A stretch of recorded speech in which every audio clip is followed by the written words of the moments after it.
الساعة 11:52 بتوقيت ألمانيا. ناس سلبونة وأب حشيش، ناس ديم النور وهدل، أبقوا قراب. صديق كيف تمام؟ يا جماعة انتوا لو ما من برسودان ما حد عارفوا الحاجة دي اللي هي المخبازة. الليلة حامل معكم المخبازة في البيت بس بنفس الطعم بتاع المحلات. في الأول أضفت ملعقة خميرة، ملعقة سكر، رشة بتاعت ملح. بعد كده استخدمت الكاسة بتاعت الشاي، أضفت 2 كاسة وربع بتاعت دقيق، فممكن تستخدموا لغاية كاستين ونص. بعد كده أخلط كل الحاجات دي مع بعض.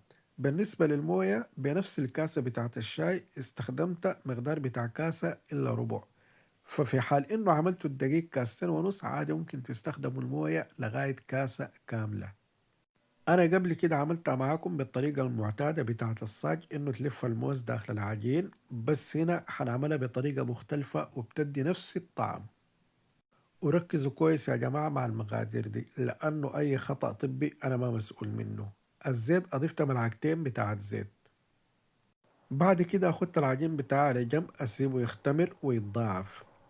فكان ده الشكل النهائي بعد ما العجين بتاعي فار. الكمية دي بتأكل لها 3 نفر وشويفع، يعني ممكن خلونا نقول 3 نفر. لميت العجين بتاعي وجبت فنة على النار، أضفت عليها شوية بتاعت زيت. بعد كده حأفرد العجينة بتاعتي حتى بعد ذاك أشغل النار. أفضل أقلب فيها لغاية ما العجينة بتاعتي تستوي تماما. هنا حتقول لي العجينة بتاعتك اتحرقت، حقول لك لا ما اتحرقت. الحاجة دي مهمة، الجنانة دي مهمة جدا، دي اللي بتديك الطعم بتاع الصاج ذاته، اللي هو قاصد المخبازة بتاعت الصاج، الجنانة بتاعت الصاج. بعد كده تجيب أكتر سكينة حادة عندك وتفضل تقطع الفطيرة بتاعتك لقطع صغيرة جدا، وما حتاخد معاك زمن.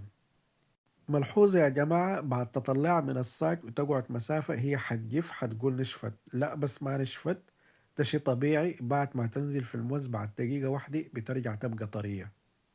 كمية الموز اللي استخدمتها 5 موزات مع بعض قطع كبار. بعد كده تحاول تهرسهم بأي حاجة متوفرة عندك. أما السكر بالنية حسب الكمية اللي أنت بتحبها. بعد كده جبت الفطيرة بتاعتي، أضفتها على الموز وفضلت أقلبها لمدة دقيقة أو دقيقتين.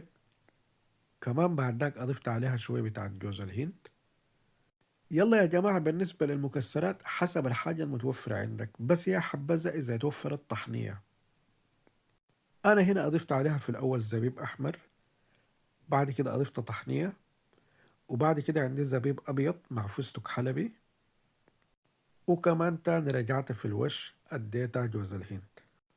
وكمان ما ننسى السمنة البلدي. جربوا يا جماعة وادوني رايكم، دي تتحدى بها أكعس محل بتاع مخبازة في بورسودان. التحية لك يا برعي.